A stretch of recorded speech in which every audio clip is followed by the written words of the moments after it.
obugunjufu bw'abantu bwasangirwa ddala kuva emabega nga tuyita mu buwangwa bwaffe n'ennono.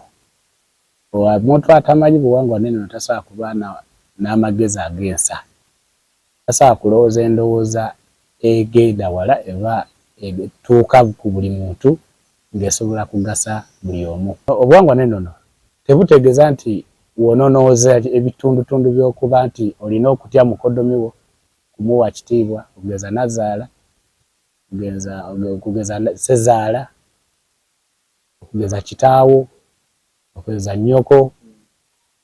Tetuli nkoko, olaba n'ebisolo biziza. Obuwangwa bukuwa okubeera n'ekitiibwa mu bulamu bwo, ate ekitiibwa bakikolera bukolezi nti batya empisa. Mba n'ennyiike empitirivu ennyo mu mutima nga ndaba obuwangwa n'ennono bwaggwaawo. Obwakabaka tebakyabuwa bitiibwa. Ebika abantu tebakyakitwala nga nsonga. Nze ngamba abantu badde mu nnono yaabwe, mu nnimi zaabwe, abantu baleme kulabika nti ne beebuzaabuza mu bigambo by'abalina okufubutukamu